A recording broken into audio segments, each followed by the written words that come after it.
isang gunting, isang galo sa danggal, at isang pamilyang puno ng lason. Ang araw ng aking kasal ay naging libing ng aking mga pangarap. Habang pinagtatawanan ni na Doña Mercedes at Veronica ang winasak nilang belo, nanatiling pipi si Luis sa harap ng kalupitan ng kanyang ina. Itatapon ko ang singsing na ito sa putikan, ngunit sa pagtalikod ko sa altar, saan ako dadalhin ng aking sugatang puso? Magsisimula na ang aking pagbangon mula sa abo ng pagtataksil. Gupitin mo pa, Veronica. Siguraduhin mo hindi na mapapakinabangan ang basahang iyan. Isang hampas lupa na nagpapanggap na prinsesa ay hindi kailanman magiging karapat-dapat sa marangal na apelido ng mga Ramirez. Ipakita natin sa kanya kung saan siya lulugar bago pa man siya makatapak sa dambana. Ang bawat salitang iyon na nagmula sa kabilang panig ng pinto ay tila mga lason na dahan-dahang gumagapang sa pandinig ni Clara. Nakatayo siya sa labas ng silid, bit-bit ang isang espesyal na kumpol ng mga bulaklak na siya mismo ang nag-ayos ng may buong pagmamahal. Ang mga puting liryu na simbolo sana ng kanyang wagas na hangarin ay tila biglang nangalantay sa kanyang mga kamay. Sa loob ng ilang buwan, tiniis niya ang bawat matatalim na tingin at pasaring ni Doña Mercedes. Umaasang balang araw ay lalambot din ang puso nito sa oras na makita ang katapatan niya kay Luis. Ngunit ang narinig niya ay hindi lamang simpleng ayaw sa kanya, kundi isang planadong pang-atake sa kanyang dangal sa mismong araw na dapat ay pinakamasaya sa kanyang buhay bilang isang babae. Dahan-dahang bumukas ang pinto, hindi dahil sa hangin, kundi dahil sa panginginig ng mga daliri ni Clara na pilit humahanap ng lakas. Doon, sa gitna ng malawak at marangyang silid, tumambad sa kanya ang isang tanawing habambuhay na mauukit sa kanyang alaala. Ang kanyang gown, ang telang pinag-ipunan niya ng ilang taon mula sa pagtitinda ng bulaklak, ang damit na sumisimbolo sa kanyang pangarap na maging katuwang ni Luis ay nakalatag sa sahig na parang isang bangkay na nilapastangan. Ang mapuputing lace ay punit-punit at ang itim na tinta ay nakabuhos dito na tila isang madilim na sumpa. Ang tunog ng gunting na muling bumaon sa tela ay naghatid ng matinding kirot sa kanyang dibdib. Ngunit mas masakit ang nakakalokong ngiti sa mga labi ng kanyang magiging biyenan at hipag. Clara? Oh, nandyan ka na pala. Wika ni Veronica habang tinitingnan ang dulo ng gunting na hawak niya. Walang bakas ng pagsisisi. Masyado kasing magarbo ang disenyo para sa isang tulad mo. Naisip lang namin ni Mama na baka mas bagay sa'yo ang ganitong anyo. Mas malapit sa pinagmulan mo sa palengke. Hindi nakapagsalita si Clara. Ang kanyang lalamunan ay tila bumanat sa sobrang pait at ang bawat hininga niya ay parang may kasamang bubog na sumusugat sa kanyang baga. Ang mga bulaklak na hawak niya ay dahan-dahang nalaglag sa sahig. Ang pagbagsak ng mga ito ay lumika ng isang malungkot na eksena sa ibabaw ng maruming alpombra. Sa sandaling iyon, bumukas ang pinto sa kabilang bahagi at pumasok si Luis, suot ang kanyang barong na mukhang napakalinis at napaka-inosente. Anong nangyayari dito? Clara, bakit ka umiiyak? Tanong ni Luis. Ngunit nang makita niya ang kalagayan ng gown at ang galit sa mga mata ni Doña Mercedes, agad siyang umiiwas ng tingin. Luis, tingnan mo ang ginawa nila. Ang gown ko, ang pangarap natin. Bulong ni Clara. Ang kanyang boses ay nanginginig at halos hindi na lumabas sa kanyang bibig. Sabihin mo sa kanila na mali ito. Luis, ipagtanggol mo naman ako. Lumapit si Luis, ngunit hindi para yakapin si Clara. Sa halip, hinawakan niya ang balikat ng kanyang ina at bumuntong hininga ng malalim. Clara, please, huwag na nating palakihin ito. Baka nagkamali lang sila o may hindi pagkakaunawaan. Alam mo namang mahina ang puso ni Mama. Huwag mo na siyang stress sa mismong araw ng kasal natin. Magagawan pa naman natin ang paraan yan, di ba? May iba pang damit dyan. Ang mga salitang yun ni Luis ay tila isang huling saksak sa isang pusong, kanina pa nag-aagaw buhay. Ang katahimikan ni Luis sa harap ng kalupitan ng kanyang pamilya ay mas nakakabingi kaysa sa anumang sigaw. Napagtanto ni Clara na ang lalaking pinagkatiwalaan niya ng kanyang buhay ay wala palang balak na maging sandigan niya. Sa gitna ng marangyang mansyon na puno ng mga mamahaling dekorasyon, naramdaman ni Clara ang pinakamatinding lamig at pangungulila. Ang kanyang puso ay unti-unting nadudurog, hindi dahil sa nasirang damit, kundi dahil sa katotohanang ang pag-ibig na inaakala niyang kuta ay isa lamang palang bilangguan na gawa sa kahinaan at pangtataksil.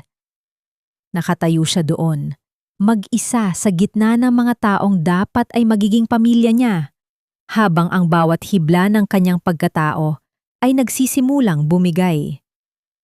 Ang kanyang mga mata ay nananatiling nakatitig sa punit-punit na belo sa sahig. Sa kailaliman ng kanyang kamalayan, isang tanong ang paulit-ulit na umaalingaw-ngaw, isang katanungang tila walang kasagutan sa gitna ng kanyang pagkasira. Hanggang saan mo kayang tiisin ang pag-ibig na unti-unti kang pinapatay? At mayroon pa bang halaga ang isang pangako kung ang kapalit nito ay ang sarili mong danggal?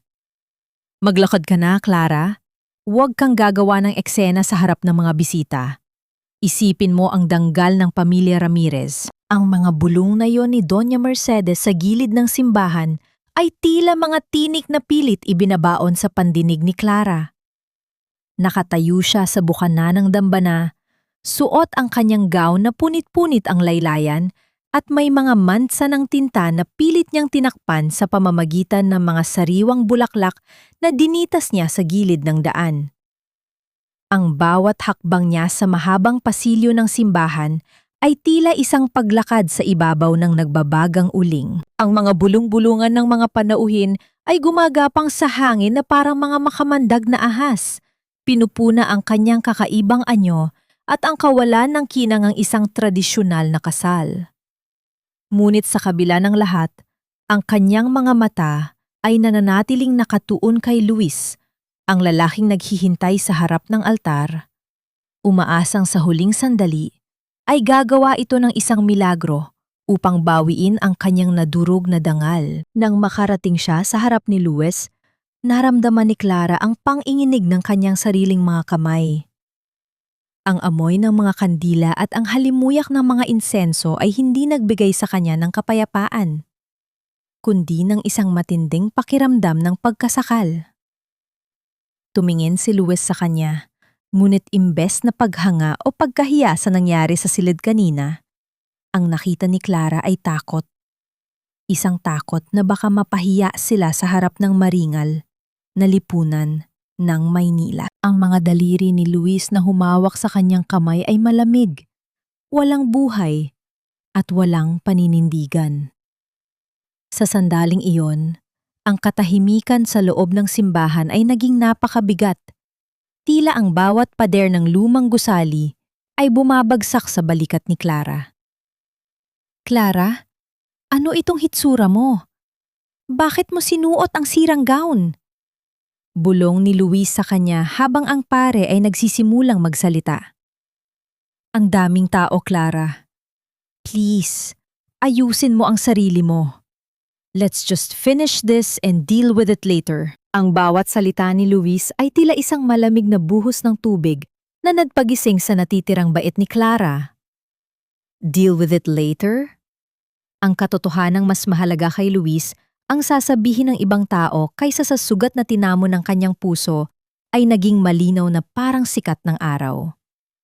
Tumingin si Clara sa kanyang tabi kung saan nakaupo si Doña Mercedes na may mapang-uyam ng ngiti, tila isang reyna na nagwagi sa isang madugong labanan. Sa puntong yun, ang dugo ni Clara ay uminit, hindi dahil sa galit, kundi dahil sa isang biglang pagkaunawa na ang pagpapakasal sa lalaking ito ay ang pinakamalaking pagkakamaling magagawa niya.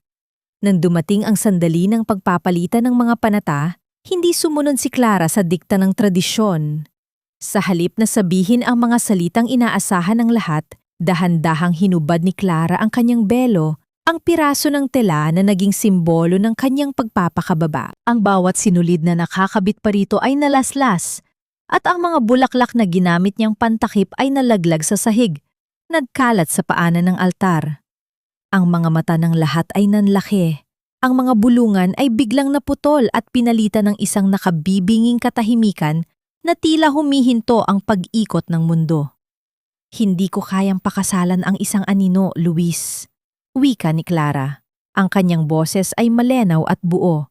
Umaalingaw sa bawat sulok ng simbahan. Hindi ko kayang ibigay ang buhay ko sa isang lalaking hindi kayang ipagtanggol ang babaeng mahal niya dahil sa takot sa sarili niyang ina. Ang pag-ibig ay hindi dapat humihingi ng kapalit na danggal. Dahan-dahan niyang hinugot ang singsing mula sa kanyang daliri. Ang bawat galaw niya ay tila isang ritual ng pagpapalaya. Inilagay niya ito sa nanghinginig na palad ni Luis na tila hindi makapaniwala sa nangyayari. Ang mukha ni Doña Mercedes ay namutla. Ang kanyang pagiging pagmataas ay biglang napalitan ng matinding hiya habang nakikita ang pag-alis ni Clara.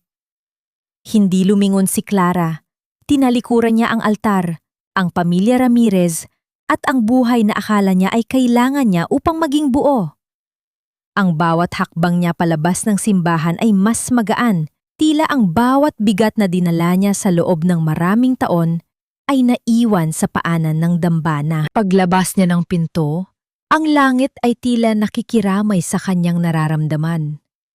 Ang ulan ay nagsimulang bumagsak mula sa madilim na ulap, ang bawat patak ay humahampas sa tuyong semento at nagpapalamig sa mainit na simoy ng hangin. Ang mga patak ng tubig ay humalo sa mga luha ni Clara. Ngunit hindi ito luha ng pagsisisi, kundi luha ng pagpapaalam sa isang pangarap na hindi kailanman naging totoo. Ang kanyang puting gown ay unti-unting nababasa at bumibigat. Ngunit ang kanyang espiritu ay nagsisimulang lumipad palayo sa hawla ng mga Ramirez. Nakatayo siya sa gitna ng kalsada, basang-basa at nanginginig sa lamig, habang ang mga sasakyan ay dumadaan sa kanyang paligid. Ang mga ilaw ng lungsod ay malabo dahil sa lakas ng ulan, tila mga pira-pirasong alaala na unti-unting naglalaho. Sa harap niya ay ang kawalan, isang mahabang kalsada na puno ng kadiliman at kawalang katiyakan. Habang pinagmamasdan niya ang malawak na mundo sa labas ng simbahang kanyang iniwan, isang tanong ang hindi maalis sa kanyang isipan. Isang katanungang tila walang nakakaalam ng sagot sa gitna ng unos. Nayang wala na siyang matuluyan, nayang wala na siyang pag-ibig na uuwian, saan nga ba sisilong ang isang pusong mas piniling maging malaya kaysa maging ligtas sa piling ng isang kasinungalingan? Isang huling tingin sa gintong pulseras na nakapatong sa malamig na salamin ng sanglaan.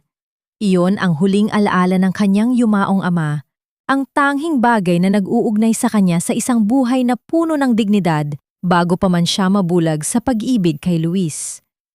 Ang halagang natanggap niya ay hindi sapat upang tumbasan ang halaga ng kanyang nakaraan, ngunit sapat na ito upang bilhin ang kanyang kinabukasan sa isang lugar na walang nakakakilala sa kanyang pangalan. Sa loob ng maliit at madilim na silid na kanyang inupahan ng isang gabi, maingat na itinupi ni Clara ang kanyang basang gown.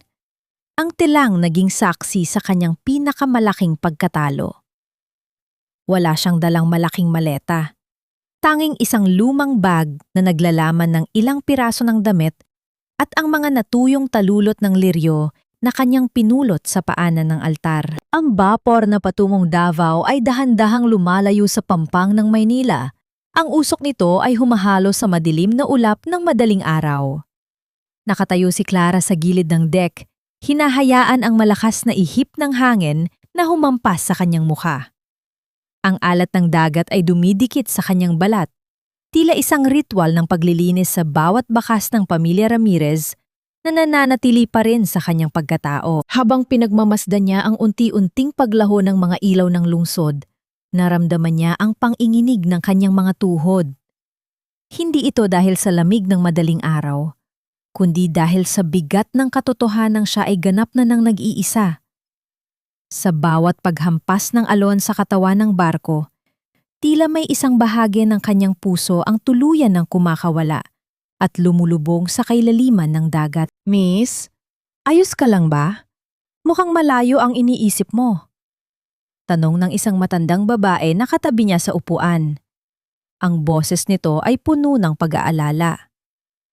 Pilit na ngumiti si Clara, kahit na ang kanyang mga labi ay tila naninigas sa pait. Opo, Nay. Medyo nahihilo lang po siguro sa biyahe. First time ko pong mapalayo ng ganito. Ganyan talaga ang buhay, parang dagat. Minsan kalmado, minsan maalon. Pero tandaan mo, kahit gaano kalakas ang bagyo, palaging may dalampasigan na naghihintay. Payo ng matanda bago ito muling pumikit upang magpahinga. Nanatiling gising si Clara sa buong gabi, nakikinig sa mahabang buntong hininga ng makina ng barko at sa banayad na paggalaw ng tubig. Sa kanyang isipan, paulit-ulit na bumabalik ang mukha ni Luis. Ang kanyang mga mata na puno ng pagsusumamo, ngunit walang lakas ng loob. Naisip niya kung ano na ang ginagawa nito ngayon. Marahil ay nakaupo ito sa kanilang marangyang sala, pinapatahan ng kanyang ina habang binibilang ang mga regalo ng mga bisitang hindi natuloy ang panonood ng kasal. Ang naisip na iyon ay nagdulot ng isang matalim na kirot sa kanyang dibdib. Ngunit agad itong napalitan ng isang malamig na determinasyon.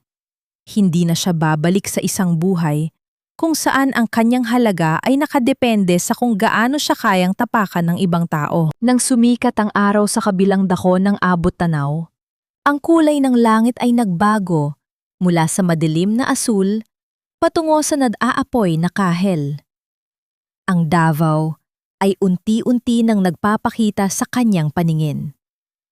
Ang mga luntiang bundok at ang malawak na baybayin ay tila isang bukas na bisig na handang tumanggap sa isang sugatang kaluluwa.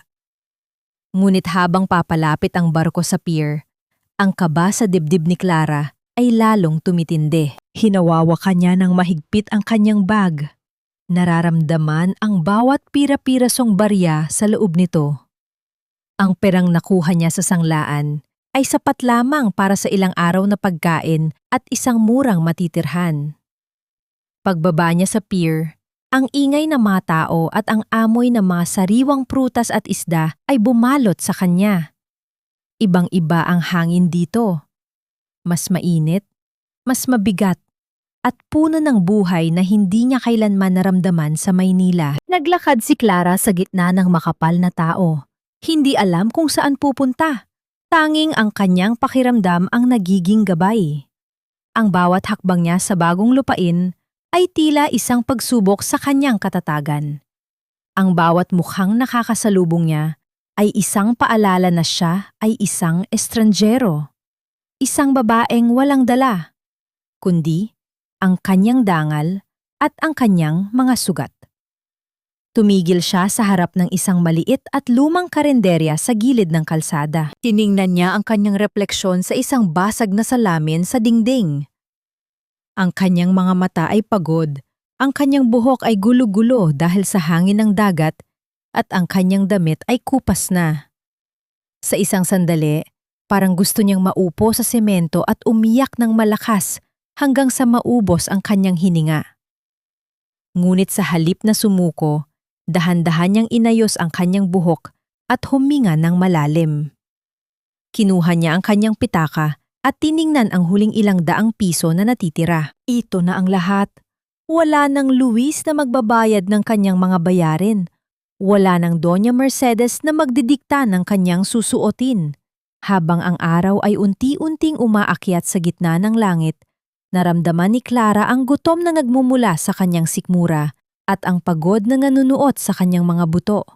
Tumingin siya sa paligid, sa lungsod na tila walang katapusang gumagalaw at walang pakialam sa kanyang presensya.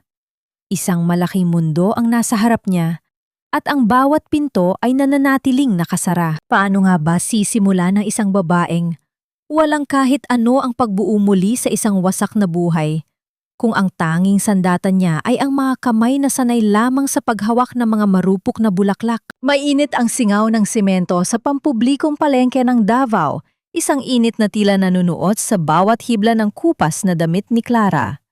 Ang amoy ng malansang isda at mga nabulok na gulay ay humahalo sa maalat na simoy ng hangin mula sa dagat, lumilikha ng isang atmosfera na napakalayo sa mabangong mundo ng mga bulaklak na kanyang kinalakihan. Hawak ang kanyang huling ilang piraso ng barya, naglakad si Clara sa pagitan ng mga sako ng bigas at mga tumpok ng kalabasa.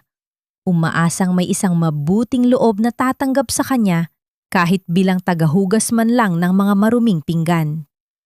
Ang kanyang mga kamay, na dati ay tanging mga masaselang talulot lamang ang hinahawakan, ngayon ay nanginginig sa pagod at gutom habang pilit niyang itinataas ang kanyang ulo upang hindi makita ng iba ang kanyang panghihina. Miss, baka gusto mong subukang magbuhat ng mga bakol ng saging? Malaki ang bayad, basta kaya mo ang bigat. Alok ng isang lalaking may bitbit na malaking tumpok ng prutas. Ang boses nito ay paos at tila walang pakialam sa kalagayan ng kanyang kausap. Napatingin si Clara sa kanyang sariling mga braso na payat at puti. Malinaw na hindi sanay sa mabibigat na gawain. Salamat na lang po, pero baka po may kailangan kayo ng tindera o tagalinis?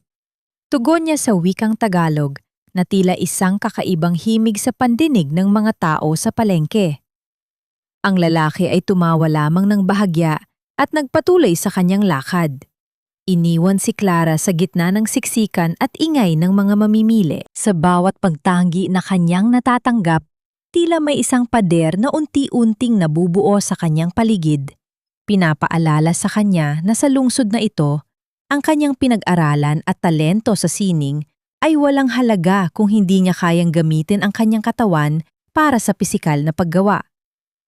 Nang sumapit ang gabi, bumalik si Clara sa kanyang tinutuluyan. Isang maliit na barong-barong sa gilid ng dalampasigan kung saan ang mga dingding ay gawa lamang sa pinantagpitagping yero at kahoy. Ang pagtama ng tubig dagat sa ilalim ng kanyang tinutuluyan ay lumilikha ng isang ritmo na tila mahabang buntong hininga ng kalikasan. Sa loob ng silid, ang tanging liwanag ay nagmumula sa isang maliit na gasera na naglalabas ng maitim na usok. Umupo siya sa sahig na kawayan, nararamdaman ang bawat sakit sa kanyang mga buto at ang hapdi ng mga paltos sa kanyang mga paa. Ang mga kapitbahay niya ay nagbubuluhan sa labas, mga matatalim na salitang Bisaya na hindi niya lubos na nauunawaan. Ngunit, ramdam niya ang mapanghusgang tono tungkol sa babaeng galing Maynila na mag-isang naninirahan doon. Kinuha ni Clara ang isang basong tubig at tinitigan ang kanyang refleksyon sa madilim na likido.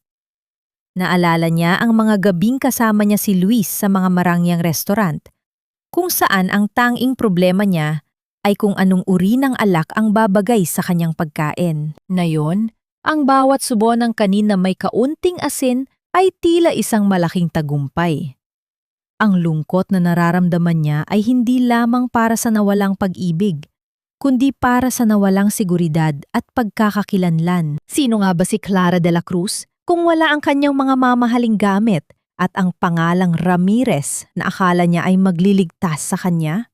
Habang inililigpit niya ang kanyang munting gamit, napansin niya ang isang nalantang orchid na nakasabit sa gilid ng isang basurahan sa labas ng kanyang pinto. Marahil ay itinapon na ito ng kung sino dahil wala na itong mga bulaklak at ang mga dahon ay nanunuyot na. Dahan-dahan itong kinuha ni Clara at dinala sa loob. Gamit ang natitirang tubig sa kanyang baso, dahan-dahan niyang diniligan ang mga ugat ng halaman. Ang kanyang mga daliri ay humahaplos sa tuyong balat nito nang may pambihirang lambing. Ang pag-aalaga sa halamang ito ay tila isang paraan para alagaan din ang sarili niyang nadurog na pagkatao.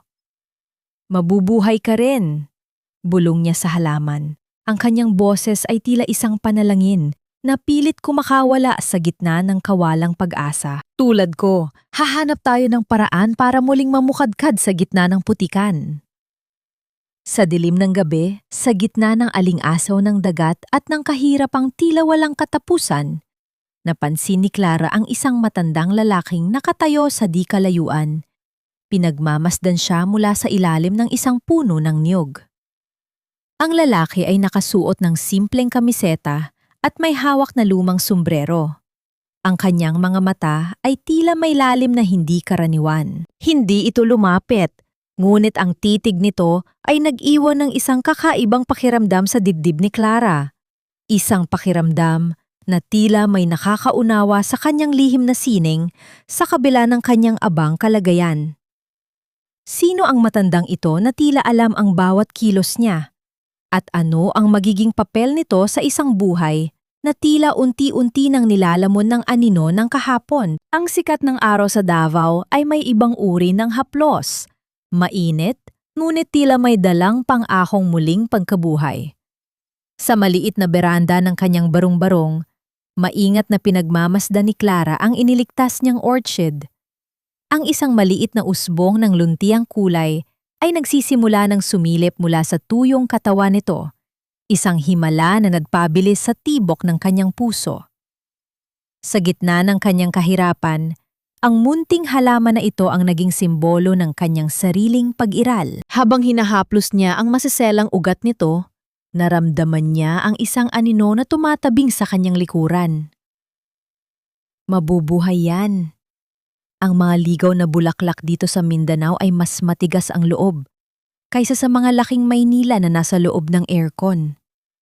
Isang malalim at baradong boses ang bumasag sa katahimikan. Napalingon si Clara at nakita ang matandang lalaki na nakita niya kagabi. Malapit na ito ngayon. Sapat na upang makita ang mga malalim na gatla sa kanyang mukha na tila mga guhit ng isang lumang mapa. Ang kanyang mga kamay ay puno ng lupa at ang kanyang mga mata ay may kislap ng karunungan na tanging panahon lamang ang makakapagbigay.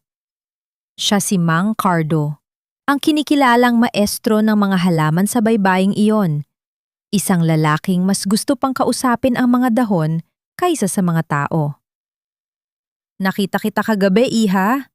Ang paraan ng paghawak mo sa halamang iyan, hindi ka basta-basta naghahanap ng trabaho.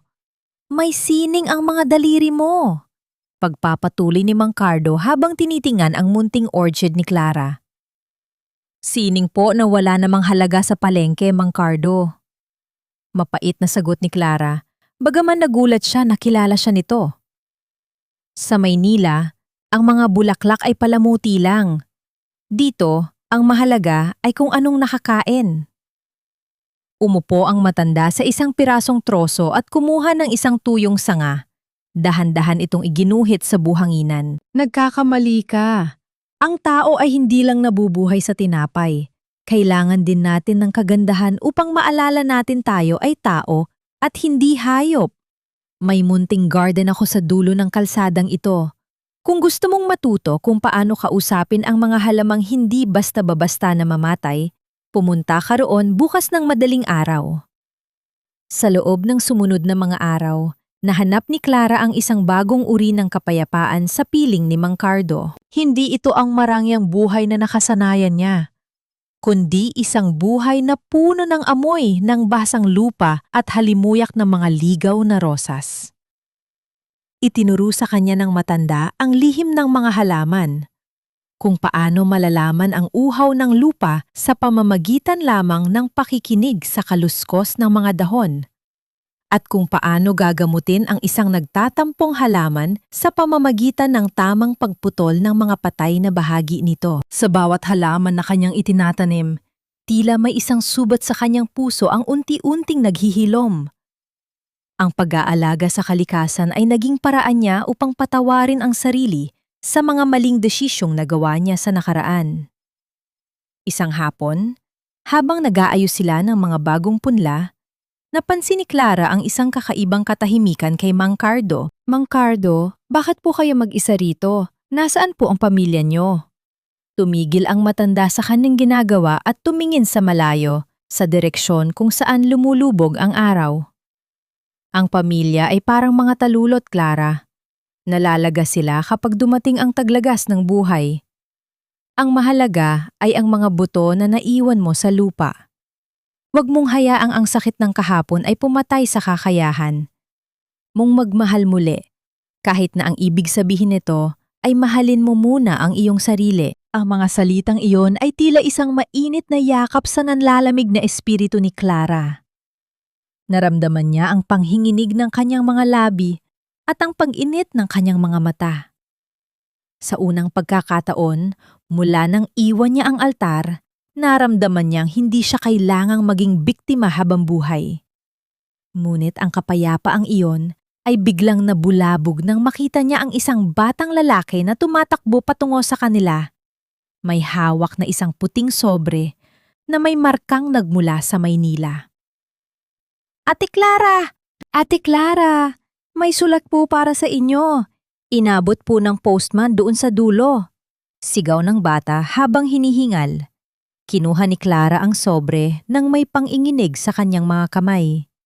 Ang sulat kamay sa harap ay pamilyar na pamilyar. Mga letrang tila may dalang bigat ng isang nakaraang pilit na niyang ibinabaon.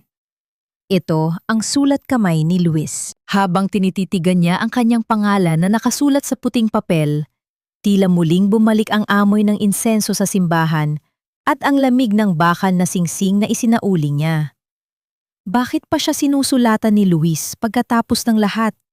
Ang bawat tibok ng kanyang puso ay tila isang babala, isang paalala na ang nakaraan ay hindi basta-basta sumusuko. Dahan-dahan niyang binuksan ang sobre. Ang bawat punit ng papel ay tila isang sugat na muling bumubuka. Sa loob ay may isang pira-pirasong larawan at isang maikling mensahe na nagpapatigil sa pag-ikot ng kanyang mundo. Habang binabasa ang mga unang salita, naramdaman ni Clara ang panghihina ng kanyang mga tuhod at ang biglang paglamig ng kanyang pawis. Ang sulat ay hindi lamang humihingi ng tawad. Ito ay nagdadala ng isang katotohanang mas madilim pa sa inakala niya. Isang lihim na maaaring sumira sa lahat ng kapayapaang pilit niyang binuo sa Davao. Ano ang nakatago sa likod ng mga salita ni Luis? At sapat ba ang tatag ng bagong Clara upang harapin ang muling pagdating ng unos mula sa Hilaga? Ang bawat salita sa sulat ni Luis ay tila isang malabong anino na pilit humahabol sa liwanag na sinisikap buuin ni Clara sa Davao. Itinabi niya ang papel sa loob ng isang lumang kahoy na kaban, hindi dahil sa pag-ibig, kundi dahil sa bigat ng lihim na taglay nito. Ang pag-amin ni Luis na ang lahat ng nangyari sa simbahan ay bahagi ng isang mas malalim na plano ni Doña Mercedes upang tuluyan siyang ilayo sa mananang pamilya. Sa kabila ng hapdi, pinili ni Clara na ibaling ang kanyang paningin sa mga talulot na sumisibol sa ilalim ng kanyang pang-aangalaga. Ang bawat patak ng pawis at dumi sa kanyang mga kuko ay nagsisilbing patunay na siya ay buhay. At ang kanyang sining ay hindi lamang palamuti sa isang marangyang altar, kundi isang paraan ng pananatili sa mundong ito. Isang hapon, habang abala si Clara sa pag-aayos ng mga lokal na waling-waling at mga kakaibang pako sa maliit na stall na ipinahiram sa kanya ni Mang Cardo sa labas ng isang sikat na resort, isang maranyang sasakyan ang dahan-dahang huminto sa tapat. Ang init ng semento ay tila naglalaho sa ganda ng babaeng bumaba mula rito. Siya ay si Isabel Santos o mas kilala bilang Iza, isang matagumpay na negosyante sa Davao na kilala sa kanyang talas ng isip at pagiging mapili sa mga bagay na may kinalaman sa sining.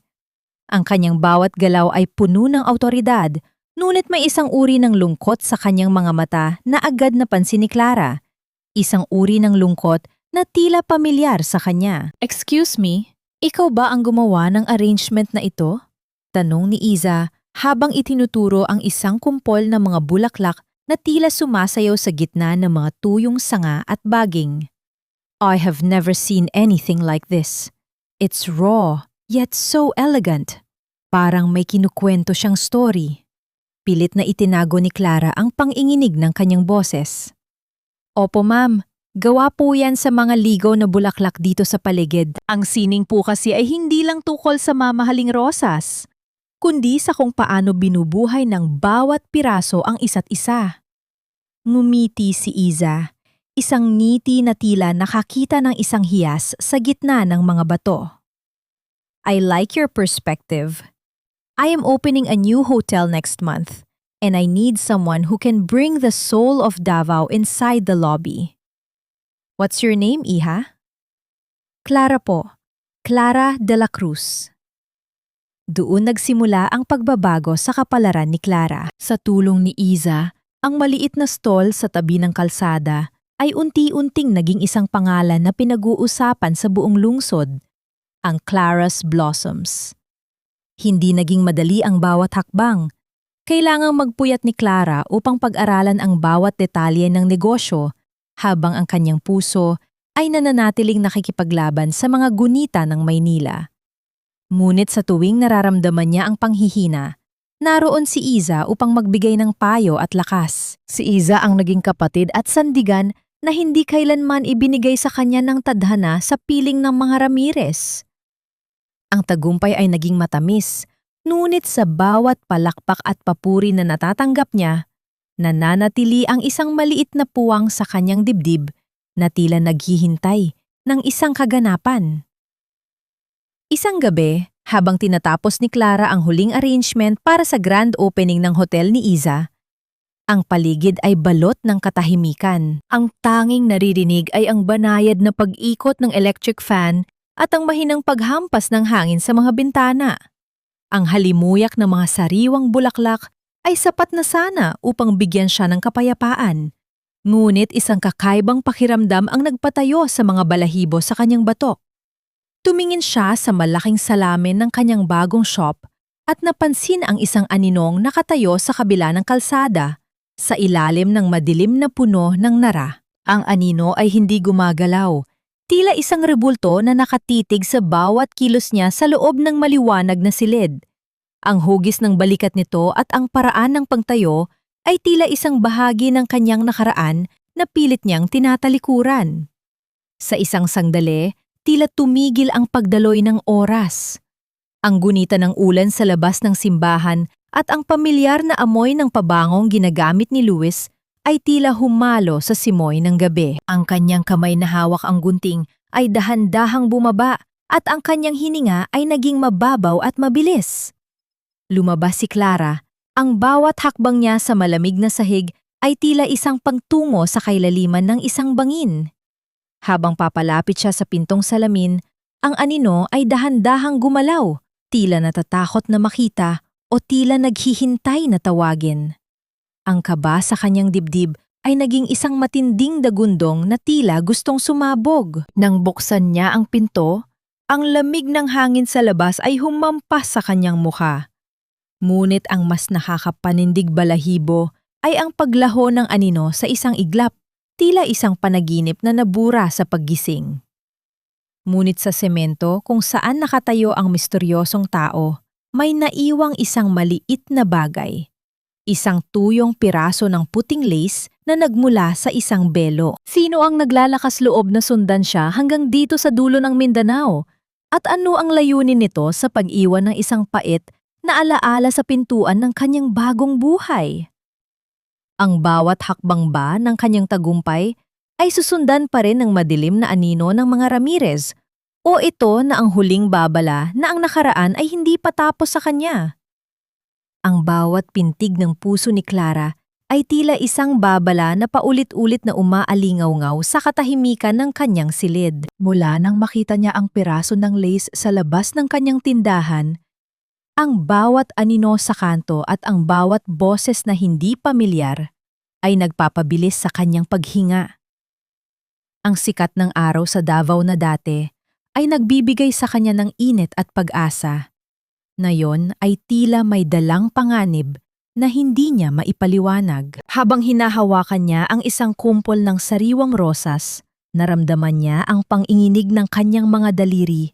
Tila ba ang bawat talulot ay nagpapaalala sa kanya ng pagiging marupok ng kanyang kapayapaan.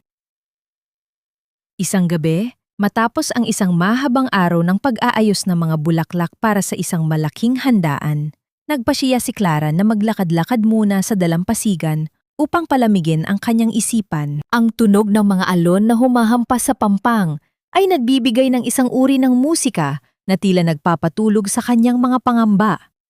Ngunit ang kapayapaang yon ay biglang naputol nang marinig niya ang isang boses na hindi niya inakalang muling maririnig sa dulo ng daigdig. Clara? Ang boses na yon ay mahina, paos, at tila galing sa ilalim ng lupa. Ngunit sapat na yon upang patigilin ang pag-ikot ng mundo ni Clara. Dahan-dahan siyang lumingon. Ang kanyang mga mata ay nanlalaki sa gulat at takot. Doon, sa ilalim ng malamig na liwanag ng buwan, nakatayo ang isang lalaking halos hindi niya makilala. Si Luis. Ngunit hindi na ito ang Luis na nakasuot ng mamahaling barong, kundi isang lalaking gulo-gulo ang buhok, hinalahab ang muka, at may mga matang puno ng matinding pagdurusa. Ang kanyang mga damit ay luma at may bahid ng dumi. Tila ba naglakbay siya sa 7 bundok at 7 dagat upang makarating lamang sa kinaroroonan niya? Bakit ka nandito? Ang tanong ni Clara ay tila isang matalim na kutsilyo na humihiwa sa malamig na hangin. Is it not enough that you left me broken in the middle of the rain? Wala ka bang balak na hayaan akong mabuhay ng tahimik? Lumapit si Luis ng isang hakbang, ngunit agad na umatras si Clara. Ang kanyang buong katawan ay naninigas sa depensa. Clara, patawarin mo ako. Hindi ako nakakatulog sa gabi nang hindi iniisip ang mukha mo noong iniwan mo ang altar. I was a coward, Clara. Pinangunahan ako ng takot sa aking ina. At sa takot na yon, nawala ang tanging bagay na nagpapatibay sa akin. Nawala ka! Ang mga luha ay dahan-dahang gumagapang sa pisingi ni Luis. Ngunit para kay Clara, ang mga luhang iyon ay tila wala ng halaga. Ang bawat salita ng pagsisisi ay tila mga tuyong dahon na madaling tangayin ng hangin. Sapat na ang mga salita, Luis. Nakatayo na ako. Bumuo na ako ng sarili kong buhay nang wala ka. Huwag mong sirain ang lahat ng pinaghirapan ko. Dito ay biglang lumuhod si Luis sa putikan, sa gitna ng dalampasigan kung saan ang mga alon ay humahalik sa kanyang mga binti. Ang kanyang mga kamay ay nakadakma sa basang buhangin. Ang kanyang mga balikat ay nayayanig sa matinding paghagulgol na walang tunog. Ngunit ramdam ang sakit. I left everything, Clara. Iniwan ko ang mansyon, ang pera ni Mama, at ang lahat ng rangya sa Maynila. Nagtrabaho ako bilang kargador sa pantalan para lang makabili ng tiket patungo rito. I don't care about the inheritance anymore. I just want to be near you, even if it means I have to serve you for the rest of my life. Naramdaman ni Clara ang isang matinding dagundong sa kanyang dibdib. Isang bahagi ng kanyang puso ay nais na takbuhan ang lalaking ito at yakapin siya. Ngunit ang mas malaking bahagi ay natatakot. Natatakot na baka ang lahat ng ito ay isa na namang patibong ng mga Ramirez. Ang katahimikan sa pagitan nila ay tila naging isang pader na hindi kayang tibagin ng anumang pagsusumamo. Tinitigan ni Clara ang nanginginig na likod ni Luis at sa isang sandali, nakita niya ang isang taong talagang bagsak at wasak. Hindi mabubura ng pagluhod mo sa putikan ang bawat latay na iniwan mo sa dangal ko, Luis. Wika ni Clara, ang kanyang boses ay tila yelo sa lamig. The love we had was a dream. And I have already woken up from it. Go back to Manila. Bumalik ka sa ina mo. Tinalikuran ni Clara si Luis. Ang bawat hakbang niya palayo ay tila isang tagumpay laban sa sariling kahinaan. Ngunit bago pa man siya makalayo, ang huling sinabi ni Luis ay nagpatigil sa kanyang diwa. Isang banta o marahil ay isang babala na hindi niya inasahan. Wala na akong babalikan sa Manila, Clara. Dahil si Doña Mercedes, hindi siya titigil hanggat hindi kanya nakikitang bumabagsak muli. At hindi lang ako ang sinundan niya rito sa Davao. Napatigil si Clara. Ang kanyang hininga ay tila naglaho sa gitna ng gabi.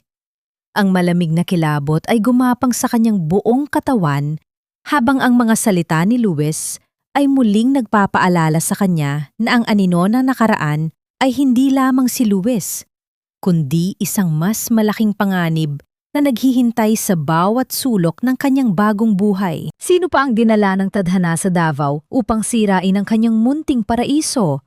At mayroon pa bang lugar sa mundong ito kung saan siya ay talagang ligtas? Ang lason ng paninira ay mas mabilis kumalat kaysa sa bango ng mga bulaklak sa tindahan ni Clara. Isang umaga, nagising na lamang siya sa gitna ng isang bagyong hindi galing sa langit, kundi mula sa mga madidilim na bulong na kumakalat sa mga social media at sa mga usapan ng mga elitistang kliyente sa Davao. Ang mga paratang ay malupit at walang basehan. Sinasabing si Clara ay isang manggagamit na tumakas mula sa Maynila, dala ang malaking halaga ng pera mula sa pamilya Ramirez, at ang Clara's Blossoms ay itinayo gamit ang nakaw na yaman. Ang bawat notification sa kanyang telepono ay tila isang sampal sa kanyang mukha, at ang bawat mapanghusgang tingin ng mga taong dumadaan sa tapat ng kanyang shop ay nagpapabigat sa kanyang mga hakbang. Sa gitna ng kaguluhan, isang pamilyar na mukha ang lumitaw sa labi ng hotel ni Iza, si Veronica Ramirez. Nakasuot ito ng mamahaling salamin at may daladalang aura ng pagmamataas na tila ba pag-aari niya ang buong lungsod.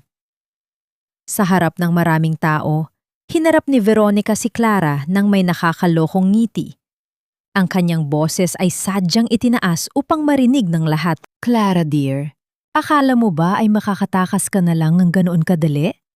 You're just a flower girl playing princess. And it's time everyone knows the truth about you." Wika ni Veronica. Ang bawat salita ay puno ng kamandag. "Davao is too small for your lies. Akala mo ba ay maniniwala sila sa drama mo?" Naramdaman ni Clara ang panginginig ng kanyang mga tuhod at ang biglang paglamig ng kanyang pawis.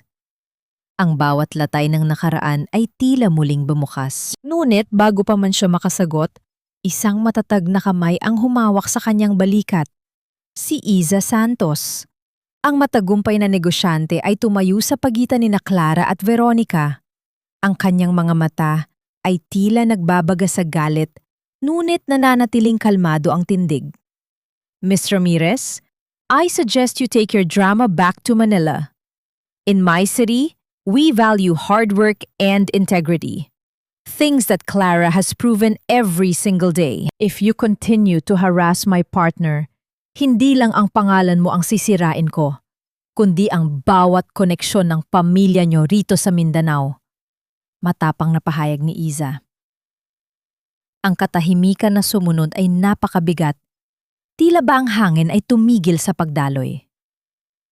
Napilitang umalis si Veronica nang may pait sa mukha. Ngunit ang kanyang huling tingin kay Clara ay nagdadala ng isang pangakong hindi patapos ang laban. Nang gabing iyon, habang sinusubukan ni Clara na pakalmahin ang kanyang sarili sa loob ng kanyang shop, isang kakaibang amoy ang kumuha sa kanyang atensyon. Hindi ito ang halimuyak ng mga rosas o ang amoy ng basang lupa. Ito ay ang amoy ng nanunuot na usok at ang init na dahan-dahang gumagapang mula sa imbakan ng mga tuyong damo sa likod ng tindahan. Ang liwanag ng kulay kahel ay nagsimulang sumayaw sa mga dingding, at ang bawat pitik ng naglalayab na apoy ay tila isang mapanirang dila na gustong lamunin ang lahat ng kanyang pinaghirapan. Nagmamadaling kinuha ni Clara ang balde ng tubig. Ang bawat galaw niya ay puno ng takot at pagmamadali. Ang kanyang mga kamay ay nasugatan sa pagmamadali, ngunit hindi niya nararamdaman ang sakit. Ang tanging nasa isip niya ay ang munting paraisong binuo niya mula sa abo ng kanyang nakaraan. Habang ang usok ay nagiging makapal at ang init ay nagiging hindi na makayanan, naramdaman ni Clara ang pagkahilo at ang panghihina ng kanyang mga binti. Napasandal siya sa pader. Ang bawat hininga niya ay puno ng uling at pighati. Sa gitna ng naglalayab na panganib, isang anino ang pumasok sa loob ng shop. Hindi niya makita ang mukha nito dahil sa kapal ng usok. Ngunit naramdaman niya ang matitipunong braso na binuhat siya palayo sa kamatayan. Ang bawat hakbang ng taong ito ay tila isang pagtakas mula sa impyerno. Nang mailabas siya sa ligtas na lugar, sa gitna ng malamig na simoy ng hangin sa gabi, dahan-dahang idinilat ni Clara ang kanyang mga mata. Nakita niya ang kanyang shop na unti-unting nilalamon ng apoy. Ang mga bulaklak na kanyang inalagaan ay nagiging abo sa harap ng kanyang mga mata. Ngunit ang mas nagpadurog sa kanyang puso ay ang taong nakaluhod sa kanyang tabi. Ang mukha ay puno ng uling at ang mga kamay ay may mga paso mula sa pagsagip sa kanya. Si Luis. Ang lalaking nagbabala sa kanya, ang lalaking pilit niyang itinaboy, ay muling naging bayani sa oras ng kanyang pinakamatinding pangangailangan.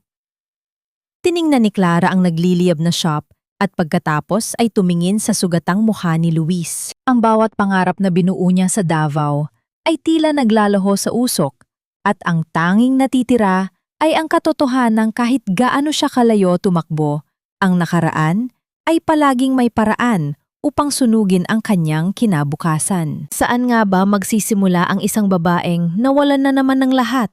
At hanggang kailan kayang tiisin ng puso ang paulit-ulit na pagkadurog sa kamay ng tadhana? Ang amoy ng usok ay nananatiling nakakapit sa bawat hibla ng damit ni Luis, isang paalala ng nagbabagang impyerno na hinarap niya upang iligtas ang babaeng pinakamamahal niya. Habang nakaupo siya sa gilid ng kama sa isang maliit na klinika sa Davao, pinagmamasdan niya ang kanyang mga kamay na balot ng puting benda. Ang bawat kirot ng kanyang mga paso ay tila isang paraan ng paglilinis sa kanyang konsensya. Ngunit ang kapayapaang yon ay muling nabulabog nang ang kanyang telepono ay maglabas ng isang mahaba at paulit-ulit na panginginig. Ang pangalan ni Veronica ay kumikislap sa screen, tila isang babala ng paparating na unos. Luis, kailangan mong bumalik sa Maynila ngayon din. Si Mama, inatake siya sa puso nang malaman niyang nasunog ang shop ni Clara. She's in critical condition, Luis. Baka hindi na niya tayo abutin. Ang boses ni Veronica sa kabilang linya ay puno ng hagulgol at desperasyon. Ngunit may isang tono roon na tila masyadong perpekto upang maging totoo. Dahil sa takot at sa bigat ng utang na loob na itinanim sa kanyang isipan mula pa noong bata siya, nagmadaling bumalik si Luis sa marangyang suite ng isang pribadong ospital kung saan dinala si Doña Mercedes. Ang amoy ng mga gamot at ang matinis na tunog ng makinang nagbabantay sa tibok ng puso ay bumalot sa kanya. Doon, nakita niya ang kanyang ina na nakahiga, maputla ang mukha at tila bawat hininga ay isang pakikipaglaban. Ang mga mata ni Doña Mercedes ay dahan-dahang bumukas nang maramdaman ang presensya ng kanyang anak. Luis, anak, akala ko ay hindi na kita makikita bago ako mawala. Bulong ng matanda, ang kanyang boses ay tila isang manipis na hibla ng sutla. Patawarin mo ako kung naging mahigpit ako. Gusto ko lang namang mapabuti ka. Iwanan mo na ang Davao. Iwanan mo na ang babaeng yun na nagdadala lang ng malas sa atin. Naramdaman ni Luis ang pananakip ng kanyang dibdib. Ang bawat luha ng kanyang ina ay tila isang kadena na humihila sa kanya, pabalik sa isang buhay na punong-puno ng kontrol at kasinungalingan. Ngunit sa sandaling lumabas siya ng silid upang kumuha ng mainit na tubig, isang hindi inaasahang pagkakataon ang nagpabago sa lahat. Nakita niya si Veronica na pumasok sa silid at narinig ang isang tunog na hindi dapat naririnig mula sa isang taong nag-aagaw buhay, isang mapanuyang halahap. Ma, ang galing mo umarte. Tingnan mo si Luis, tila basang sisiw na susunod na sa lahat ng gusto mo.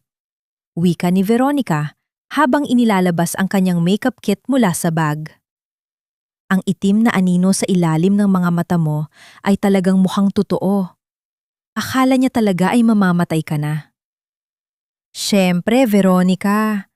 Alam ko kung paano hawakan ang leeg ng anak ko. Ang pag-atake sa puso ang tanging paraan para mailayo siya sa hampaslupang Clara na iyon. Sagot ni Doña Mercedes. Ang boses nito ay biglang naging malakas at puno ng sigla, malayo sa nag-aagaw buhay na anyo kanina. Hayaan mo siyang magdusa sa Davao. Kapag naubos na ang pera niya at ang pag-asa niya, kusa siyang babalik sa ilalim ng saya ko. Ang mundo ni Luis ay tila biglang huminto sa pag-ikot. Ang bawat segundo ng katahimikan sa pasilyo ay tila isang malakas na sampal sa kanyang buong pagkatao. Ang bawat sakripisyo, ang bawat pagyuko niya sa kagustuhan ng kanyang ina At ang bawat pagtalikod niya kay Clara ay base lamang pala sa isang malaking sarswela. Ang put na matagal na niyang ikinukubli ay biglang sumabog na parang isang bulkan. Marahas niyang itinulak ang pinto ng silid. Ang pagtama nito sa pader ay lumika ng isang malakas na tunog na nagpatahimik sa dalawang babae sa loob. Kailan niyo balak itigil ang panlulokong ito? Ang boses ni Luis ay tila kulog sa gitna ng katahimikan. Ang kanyang mga mata ay nanlilisik sa galit at pighati. Ginamit niyo ang buhay niyo, ang sakit niyo, para lang sirain ang kaisa-isang bagay na nagpapasaya sa akin. You burned her shop, didn't you? Kayo ang dahilan kung bakit muntik na siyang mamatay. Luis, makinig ka, pilit na paliwanag ni Doña Mercedes habang sinusubok ang ibalik ang kanyang maskara ng panghihina. Ngunit huli na ang lahat. Wala na akong pakikinggan. Mula sa araw na ito, hindi na ako Ramirez. Wala na akong ina at wala na akong kapatid. Sigaw ni Luis habang hinuhubad ang mamahaling relo at singsing na ibinigay ng kanyang pamilya. I would rather rot in the streets of Davao with nothing than live in this mansion built with lies and cruelty. Nagmamadaling lumabas si Luis ng ospital. Ang kanyang mga hakbang ay puno ng puot at pagmamadali. Ang kanyang paningin ay malabo dahil sa mga luhang hindi na niya mapigilan. Sumakay siya sa kanyang sasakyan at pinaharurot ito patungo sa kalsada. Walang direksyon, tanging ang pagnanais na makalayo sa lason ng kanyang pamilya. Ang malakas na ulan ay nagsimulang bumuhos. Ang bawat patak ay humahampas sa salamin ng kanyang sasakyan na tila mga pira-pirasong kristal. Habang binabagtas ang madilim na kalsada, ang kanyang isipan ay puno ng mukha ni Clara. Ang kanyang mga mata noong nasunog ang shop, ang kanyang pait noong iniwan niya ang altar. Gusto niyang bumalik, gusto niyang sabihin ang katotohanan. Ngunit sa isang iglap, isang malaking truck ang biglang lumitaw mula sa kabilang kanto. Ang mga ilaw nito ay tila dalawang naglalakihang mata na nabulag sa kanya. Ang tunog ng pagpreno ng gulong sa basang semento ay tila isang mahabang tili ng kamatayan. Ang huling naramdaman ni Luis ay ang matinding paghampas ng kanyang katawan sa manibela at ang biglang pagbalot ng kadiliman sa kanyang buong kamalayan. Saan nga ba hahantong ang isang lalaking nahanap ang kanyang paninindigan sa oras na ang lahat ay huli na? At makakarating pa ba ang kanyang huling hininga ng katotohanan sa pusong dati na niyang sinugatan? Ang bawat piraso ng itim na uling sa kanyang paligid ay tila isang bakas ng mapait na kahapon na pilit binubura ni Clara sa pamamagitan ng kanyang mga sugatang kamay. Sa gitna ng gabi, sa ilalim ng malamlam na liwanag ng isang post sa kalsada, patuloy niyang nililinis ang mga labi ng kanyang nasunog na tindahan. Ang amoy ng sunog na kahoy ay nananatili sa hangin, humahalo sa alat ng dagat ng Davao. Ngunit sa kabila ng kanyang pag-iisa, napansin ni Clara ang isang kakaibang bagay sa loob ng nakalipas na mga araw. Tuwing madaling araw, ang mabibigat na sako ng lupa at ang mga kahon ng bagong dating na mga bulaklak ay maayos nang nakasalansan sa gilid ng kanyang pansamantalang pwesto. Isang misteryosong kargador ang tila nagiging anino niya sa dilim. Isang taong tumutulong sa kanya nang walang hinihinging kapalit at hindi man lang nagpapakita ng mukha. Isang gabi, nagpasya si Clara na magtago sa likod ng malalaking paso ng halaman upang huliin ang taong ito. Ang bawat minuto ng paghihintay ay tila isang taon sa kanyang pakiramdam. Ang hininga niya ay mababaw at ang bawat kaluskos ng hangin sa mga dahon ng saging ay nagpapabilis sa kanyang kaba. Sa wakas, isang anino ang dahan-dahang lumapit. Ang lalaki ay nakasuot ng isang lumang hoodie na tumatakip sa kanyang mukha. Ang kanyang mga hakbang ay mabigat at tila may iniindang sakit. Nakita ni Clara kung paano nito binuhat ang 3 sako ng lupa ng sabay-sabay. Ang mga braso nito ay nanginghinig sa bigat, ngunit hindi ito tumitigil. Sino ka? Bakit mo ito ginagawa? Ang boses ni Clara ay bumasag sa katahimikan ng gabi, tila isang utos na hindi maaaring tanggihan. Napatigil ang lalaki. Ang kanyang mga balikat ay tila nanigas. Hindi siya lumigon agad. Tila ba natatakot na ang kanyang anyo ay magdulot ng higit na pighati? Ngunit nang dahan-dahan niyang ibaba ang sako at humarap kay Clara, ang liwanag ng post ay tumama sa kanyang muka. Naramdaman ni Clara ang biglang paglambot ng kanyang mga tuhod. Ang lalaking nasa harap niya ay si Luis. Ngunit hindi ito ang Luis na nakita niya sa dalampasigan noong nakaraang gabi. Ang kanyang mukha ay may malalalim na galos na tila bago pa lamang naghihilom. Ang kanyang isang kamay ay balot ng maduming benda at ang kanyang mga mata ay puno ng matinding pagod at pag-iisa. Luis, anong nangyari sa'yo? Bulong ni Clara, ang kanyang galit ay biglang nahaluan ng isang uri ng awa na hindi niya mapigilan. Ito lang ang tanging paraan na alam ko para makabawi, Clara.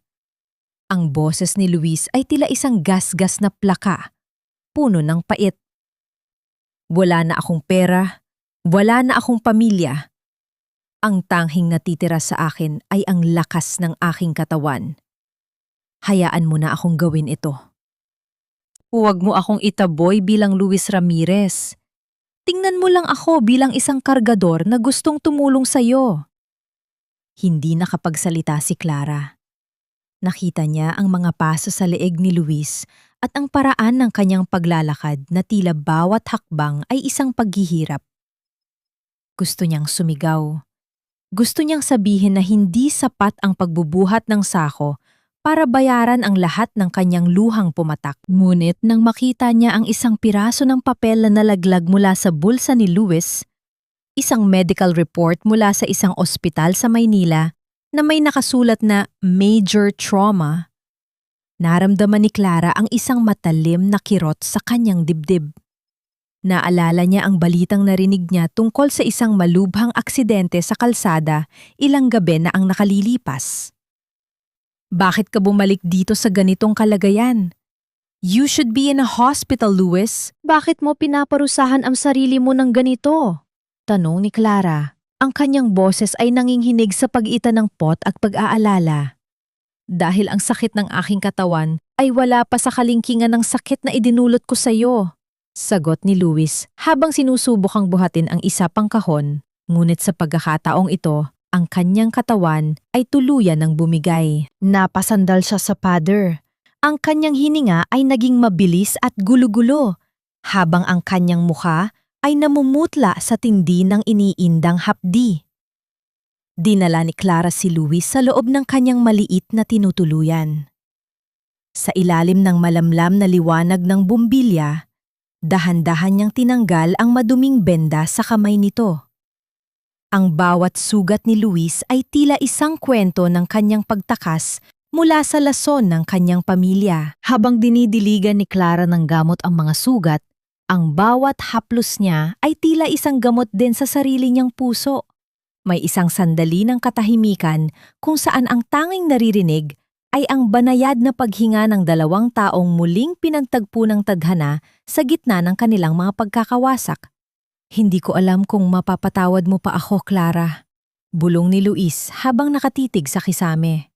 Pero gusto kong malaman mo na bago nangyari ang aksidente, binitawan ko na ang lahat para sa'yo. I chose you over the world, even if it's too late.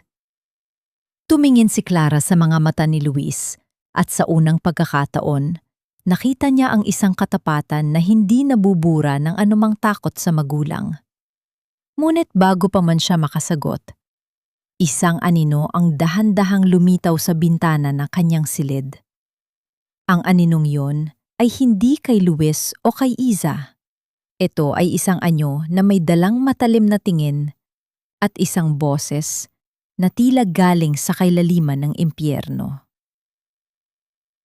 Ang pintuan ay dahan-dahang bumukas at doon tumambad si Doña Mercedes. Suot ang kanyang itim na belo, may hawak na isang dokumento na tila isang hatol ng kamatayan. Akala mo ba ay matatapos ang lahat sa isang aksidente, Luis? Akala mo ba ay hahayaan ko kayong maging masaya sa gitna ng dumi at hirap? Ang boses ni Doña Mercedes ay tila isang malamig na hangin na pumatay sa lahat ng init ng damdamin sa loob ng silid. Nandito ako para bawiin. Ang dapat ay sa akin. At para siguraduhin na ang babaeng ito ay hinding-hindi makakatayo muli kahit na anong sakripisyo ang gawin mo.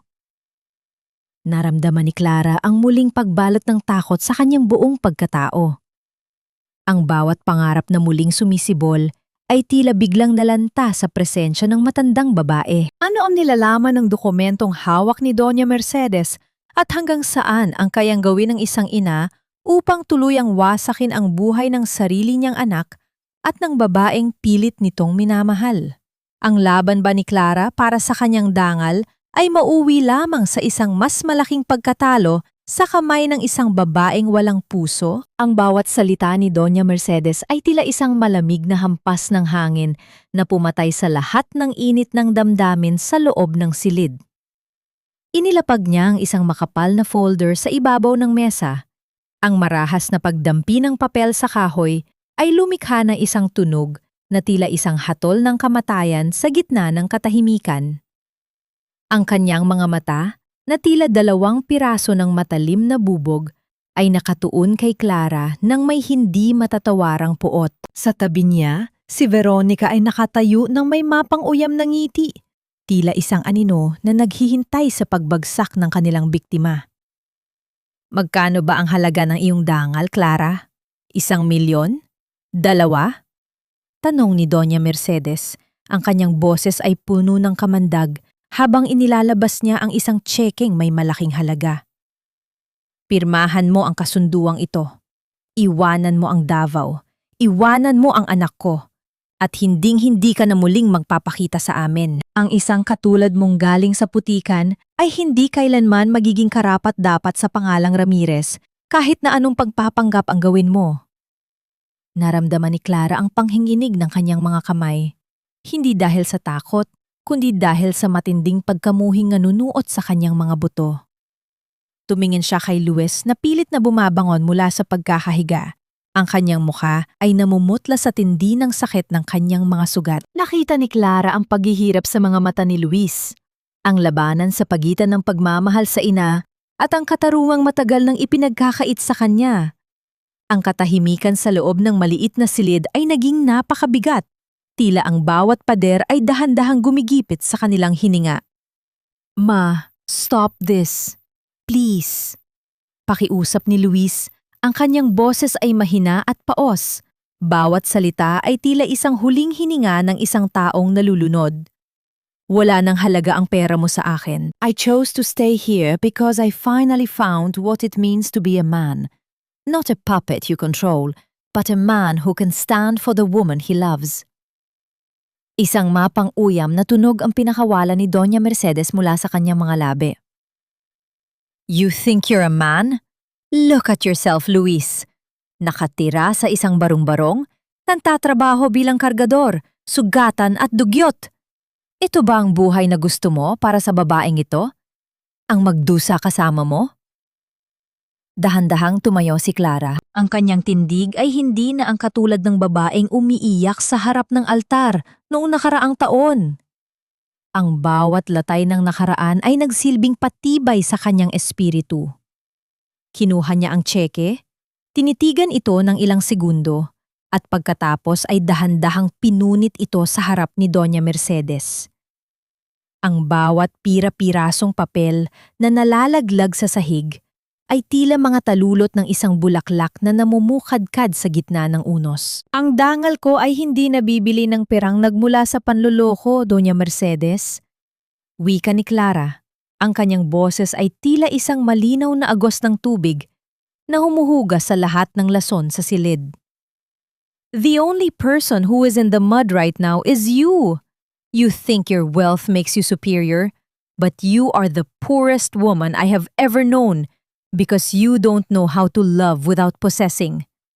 Davao taught me that a flower can grow even in the harshest soil, as long as it is free. Ang mukha ni Doña Mercedes ay namula sa matinding galit. Ang kanyang pagiging mapagpanggap ay biglang natibag. Marahil ay hindi niya inasahan ang ganitong katapangan mula sa babaeng minsan na niyang inapakan. "You will regret this. I will make sure na wala nang tatanggap sa'yo sa kahit anong hotel o resort sa Mindanao. I will bury you, Clara." "Then start digging, Doña Mercedes." Sagot ni Clara nang may pambihirang kalmado. "Dahil sa bawat hukay na gagawin mo, mas lalong lalalim ang ugat ng aking paninindigan." Sa sandaling yon, lumapit si Luis kay Clara. Ang kanyang isang kamay ay humawak sa balikat nito para sa suporta. Ang kanilang mga mata ay nagtagpo, isang pagtingin na puno ng sakit, pagsisisi, at isang lebel ng pag-unawa na hindi kailangan ng mga salita. Ngunit ang tensyon ay muling umakyat na ilabas si Doña Mercedes ang huling alas mula sa kanyang folder. Isang dokumentong may markang legal execution at isang litrato ng isang matandang lalaki na kilalang-kilala ni Clara.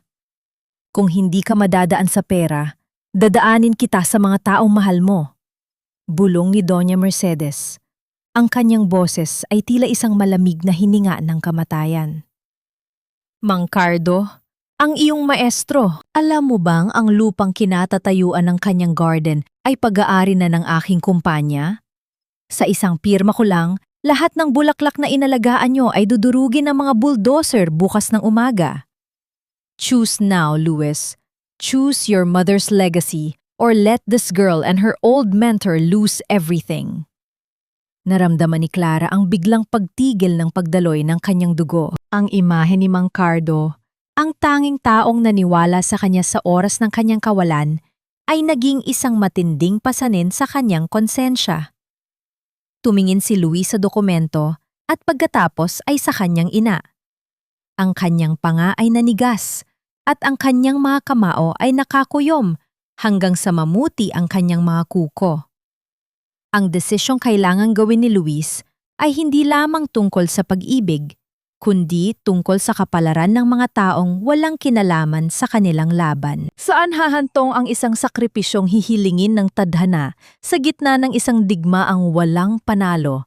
At kaya bang bitawan ni Luis ang huling hibla ng kanyang pag-asa upang iligtas ang kaisa-isang mundo ni Clara? Ang katahimikan ni Luis sa harap ng banta ng kanyang ina ay tila isang nagbabadyang unos na handang tumupok sa lahat ng kanilang pinaghirapan. Ang bawat segundo ng katahimikan sa loob ng maliit na silid ay tila isang mabigat na pasanin na dahan-dahang dumudurog sa pag-asa ni Clara. Tiningnan ni Luis ang dokumento sa harap niya. Ang kanyang mga daliri ay nanginginig at ang kanyang paningin ay malabo dahil sa mga luhang pilit niyang pinipigilan. Ang bawat salita ni Doña Mercedes tungkol sa pagwasak sa garden ni Mang Cardo ay tila mga patak ng asidong sumusunog sa kanyang konsensya. Alam ni Luis na sa isang pirma niya, maililigtas niya ang pangarap ni Clara. Ngunit kapalit nito ay ang kanyang sariling kaluluwa na muling magiging bilanggo ng kanyang ina. "Huwag, Luis. Huwag mong gawin yan." Ang boses ni Clara ay mahina, ngunit puno ng pambihirang tatag. "Ang garden ni Mang Cardo ay mahalaga, pero ang kalayaan mo ay mas mahalaga. Hindi tayo pwedeng mabuhay sa ilalim ng takot habang buhay. Kung kailangang mawala ang lahat, para lang makatayo tayo ng tuwid, hayaan mang mangyari iyon." Isang mapanuyang halakhak ang kumawala mula sa mga tuyong labi ni Doña Mercedes. Ang tunog nito ay tila isang gasgas na bakal sa gitna ng gabi. "Kayong mga bata, punong-puno ng prinsipyo, pero walang laman ang sikmura. Pirmahan mo na ito, Luis. Isipin mo ang matandang lalaking naging ama-amahan ng babaeng ito. Isipin mo ang lahat ng bulaklak na magiging basura bukas." Dahan-dahang kinuha ni Luis ang panulat. Ang marahas na pagdikit ng dulo nito sa papel ay lumikha ng isang maikling tunog ng pormalidad na tila isang huling hininga. Ngunit, bago pa man niya mailapat ang kanyang pangalan, ang pinto ng silid ay marahas na bumukas. Doon tumambad si Iza Santos, kasama ang isang lalaking nakasuit na may dalang sariling folder. Ang tindig ni Iza ay puno ng awtoridad. Ang kanyang mga mata ay nanlilisik sa galit habang nakatingin kay Doña Mercedes. Hindi ko akalaing ang isang kilalang Ramirez ay bababa sa ganitong antas ng pananakot. Wika ni Iza, ang kanyang boses ay tila isang malamig na agos ng tubig na bumura sa lahat ng laso ni Doña Mercedes.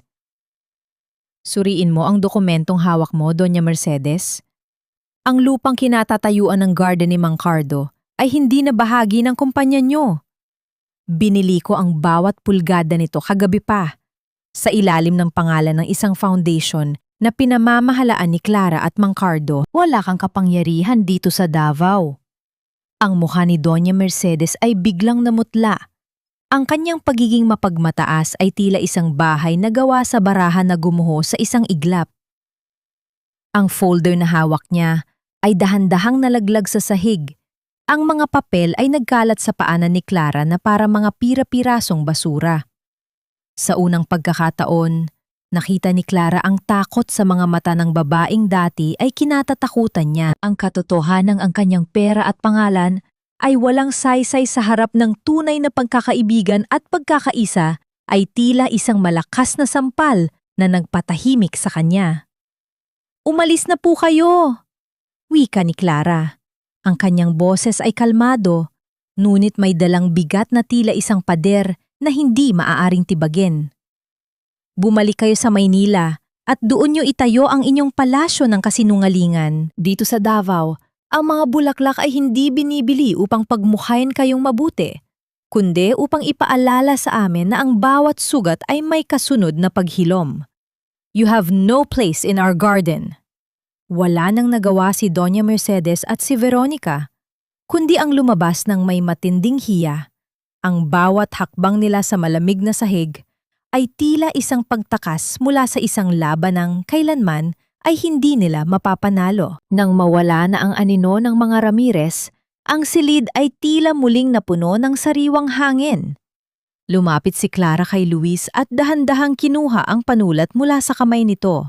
Ang kanilang mga daliri ay nagtagpo, isang haplos na puno ng pagkilala sa bawat sakit na kanilang pinagdaanan.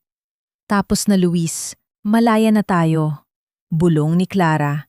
Ang bawat salita ay tila isang panalangin na sa wakas ay natupad. Tumingin si Luis kay Clara. Ang kanyang mga mata ay puno ng matinding pagsisisi at pagmamahal. "Patawarin mo ako, Clara. Sa loob ng matagal na panahon, naging duwag ako. Nayong wala na akong kahit ano, nayong malaya na ako sa aking pamilya, nahanap ko na ang sarili ko. Ngunit kailangan kong hanapin ang tamang paraan para maging karapat-dapat muli sa'yo. I need to stand on my own feet before I can walk beside you." Nauunawaan ni Clara ang bawat dinala ni Luis. Hindi ito ang oras para sa isang madaliang pagbabalikan, kundi oras para sa kanilang sariling paglaki. "Hihintayin kita, Luis. Hindi bilang asawa, kundi bilang ang lalaking alam kong matagal mo nang gustong maging. Ang garden ay laging bukas para sa'yo." Kinabukasan, sa ilalim ng nadiliwanag na sikat ng araw sa Davao, nagkaroon ng grand opening ang Clara's Blossoms. Hindi na lamang ito isang maliit na stall, kundi isang malawak na lupain kung saan ang mga bulaklak ay namumukadkad ng may pambihirang ganda. Ang bawat arrangement ni Clara ay naging simbolo ng katatagan ng bawat babaeng nasugatan. Si Mang Cardo ay nakatayo sa kanyang tabi, may ngiti sa mga labi habang pinagmamasdan ang mga bagong sibol na rosas. Sa gitna ng pagdiriwang, kinuha ni Clara ang isang maliit na kahon mula sa kanyang bulsa. Sa loob nito ay ang huling piraso ng kanyang nakaraan, ang sirang belo na itinago niya sa loob ng mahabang panahon. Dinala niya ito sa gitna ng garden, kung saan may isang maliit na apoy na inihanda. Dahan-dahan niyang inihulog ang puting lase sa apoy. Pinanood niya kung paano ito nilalamon ng kulay kahel na ninas, kung paano ito nagiging abo at nililipad ng hangin patungo sa dagat.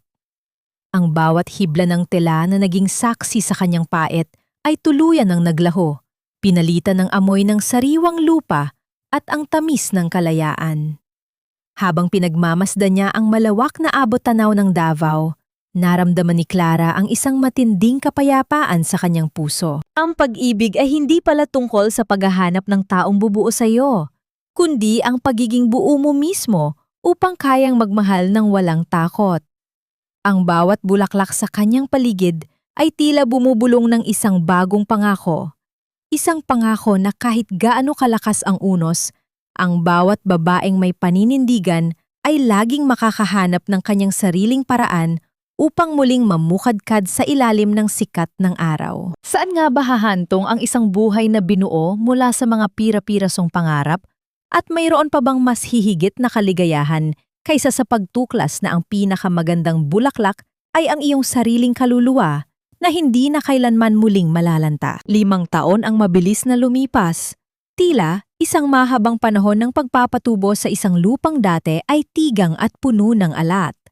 Ang Clara's Blossoms ay hindi na lamang isang pangalan ng tindahan sa Davao, kundi naging isang malawak na institusyon na tumutulong sa mga kababaihang naging biktima ng pang-aabuso at kawalan ng pag-asa. Sa gitna ng malawak na flower farm na tanaw ang asul na dagat, nakatayo si Clara de la Cruz. Ang kanyang balat ay bahagyang nasulog ng sikat ng araw. Ang kanyang mga kamay ay may mga kalyo ng pagsisikap. Ngunit ang kanyang mga mata ay may kislap na hindi kailanman mapapantayan ng anumang mamahaling hiyas. Ang bawat bulaklak sa kanyang paligid ay tila sumasayaw sa himig ng hanging dagat, mga buhay na saksi sa kanyang tagumpay at pananatili. Isang hapon, habang abala si Clara sa pagtuturo sa mga bagong eskolar ng kanyang foundation, isang pamilyar na boses ang tumawag sa kanyang pangalan. Hindi ito ang boses na puno ng pagmamakaawa, kundi isang boses na may dalang kapanatagan at respeto. Paglingon niya, nakita niya ang isang lalaking nakasuot ng simpleng puting polo, maayos ang anyo, at may dalang isang maliit na pasong may kakaibang uri ng ligaw na rosas. Si Luis. Ngunit sa pagkakataong ito, hindi na siya ang Luis na nakadepende sa yaman ng mga Ramirez. Sa loob ng 5 taon, nagtrabaho si Luis bilang isang agricultural engineer sa malalayong probinsya. Pinatunayan ang kanyang sarili sa labas ng anino ng kanyang ina. Clara, pasensya na kung naabala kita. Wika ni Luis. Ang kanyang boses ay may dalang pambihirang kalmado. Gusto ko lang ibigay ito sa'yo. It's a hybrid I developed. I call it Clara's Grace. Matatag siya sa init at mas lalong bumabango kapag hinahampas ng ulan. Dahan-dahang kinuha ni Clara ang paso, ang bawat dahon nito ay tila isang kwento ng pagbabago. Tumingin siya kay Luis at nakita ang isang lalaking sa wakas ay nahanap na ang sariling ugat. Thank you, Luis. Maganda siya. Mukhang marami ka ring natutunan sa loob ng 5 taon. Ngumiti si Luis, isang ngiting walang halong pait o pagsisisi. Marami, Clara. Higit sa lahat, natutunan ko na ang tunay na pag-ibig ay hindi pagsunod ng pikit mata, kundi ang pagkakaroon ng lakas na bitawan ang mga bagay na nakakasakal sa iyo. I'm doing well now, Clara. At masaya ako na nakikita kang ganito, buo, malaya, at tunay na masaya. Naglakad silang dalawa sa gitna ng mga hanay ng mga bulaklak. Ang bawat hakbang nila sa malambot na lupa ay tila isang paglalakbay sa mga alaala ng nakaraan na wala ng dalang kirot. Napag-alaman ni Clara na si Doña Mercedes ay naninirahan na ngayon ng mag-isa sa isang maliit na bahay sa labas ng Maynila, malayo sa karangyaan ng mansyon na nailit na ng mga bangko dahil sa maling pamamahala ni Veronica. Ang karma ay tila isang banayad na paalala na ang kayamanang galing sa pang-aapi ay tila hamog na madaling maglaho sa sikat ng araw. Sa kabila ng lahat, pinili ni Clara na patawarin ang matanda sa loob ng kanyang puso. Hindi dahil karapat-dapat ito, kundi dahil kailangan ng kanyang sariling kaluluwa ang kapayapaan. Clara, hindi ko alam kung may puwang pa ako sa buhay mo ngayon. Tanong ni Luis habang tumitigil sila sa harap ng isang malaking puno ng nara. I'm not asking for a wedding and I'm definitely not asking for the past to return. Gusto ko lang... Gusto ko lang sanang maging bahagi ng iyong bukas, kahit bilang isang kaibigan na makakasama mo magpalaki ng mga bulaklak na ito. Tinitigan ni Clara ang malawak na abot-tanaw kung saan ang langit at dagat ay tila naghahalikan.